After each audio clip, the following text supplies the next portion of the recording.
Existem alguns passos que são necessários seguir para nós termos um bom treinamento e desenvolvimento, certo? Então, para isso, é fundamental efetuar um bom planejamento com base naquilo que foi identificado e levantado durante as avaliações de desempenho por competências. Então, quando nós estamos efetuando esse planejamento, é preciso, primeiro, estabelecer quais são as expectativas e quais são as necessidades. Depois, nós precisamos definir o objetivo. Na sequência, qual que vai ser o público-alvo, qual que vai ser o formato ou a modalidade de treinamento e a técnica que será utilizada, a definição do cronograma, materiais e recursos.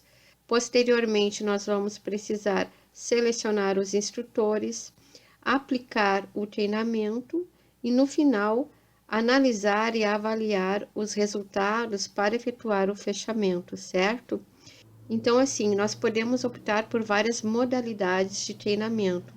Nós temos, por exemplo, o treinamento em serviço, que vai ocorrer dentro do próprio ambiente de trabalho e tem como objetivo principal aproximar o profissional de suas atividades diárias.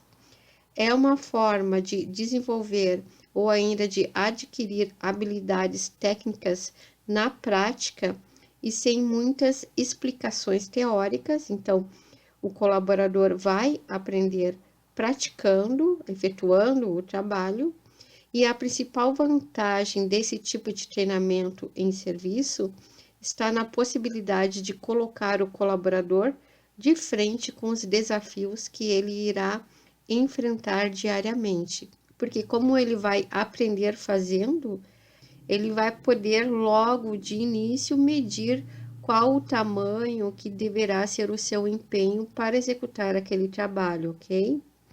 Depois, nós temos um tipo de treinamento que é presencial.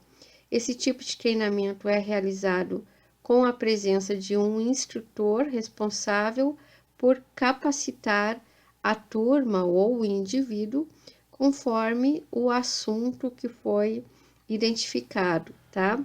Esse tipo de treinamento é reconhecido pela sua possibilidade de feedback instantâneo e a criação de uma rede de relacionamento sólida entre os participantes e os seus guias, ampliando a troca de conhecimento para patamares muitas vezes externos à organização.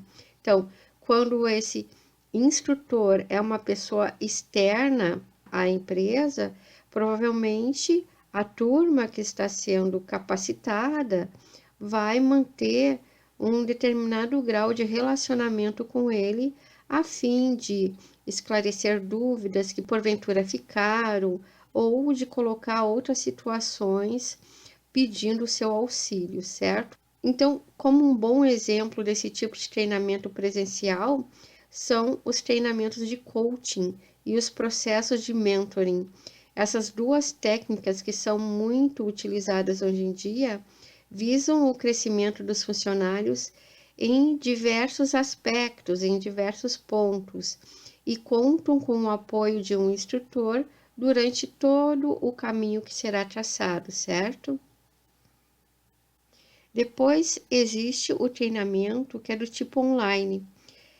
Esse tipo de treinamento é realizado através da internet e essa forma de aprendizagem vai minimizar as chances de prejuízos causados por alguns imprevistos, como, por exemplo, condições climáticas, idade ou localização geográfica.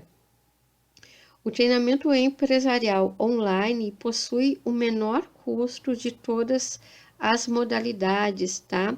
Porque possui um custo de manutenção praticamente zero e, além disso, ele possibilita a autogestão dos processos pelos colaboradores. A gente sabe que hoje em dia esse tipo de treinamento é muitíssimo utilizado, tá?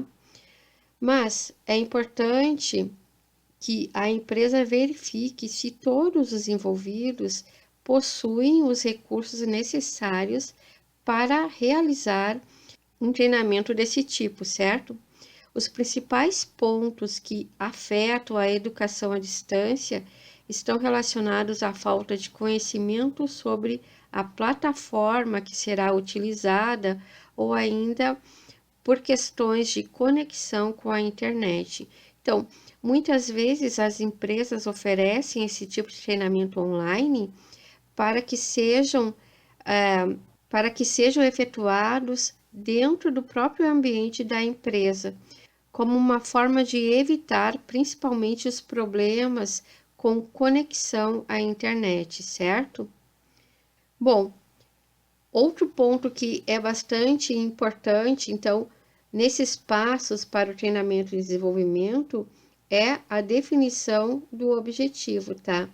Então, a definição desse objetivo vai se resumir em dois aspectos que são principais, que são o foco múltiplo e o foco único, ou seja, de uma forma mais simplificada, objetivos no plural e objetivos no singular. O que significa tudo isso? Por exemplo, o objetivo pode ser trabalhar a comunicação somente, como também pode ser trabalhar o engajamento, treinar e desenvolver a liderança. Tudo isso dentro de um mesmo processo de treinamento e desenvolvimento de pessoas. Então, vejo que se o objetivo for somente trabalhar a comunicação, ele é um objetivo único, ele é um objetivo singular, tá? Mas se ele abranger outras competências, como foi dito antes, então ele vai ser um objetivo plural, tá? Porque vai envolver a capacitação em mais de uma competência.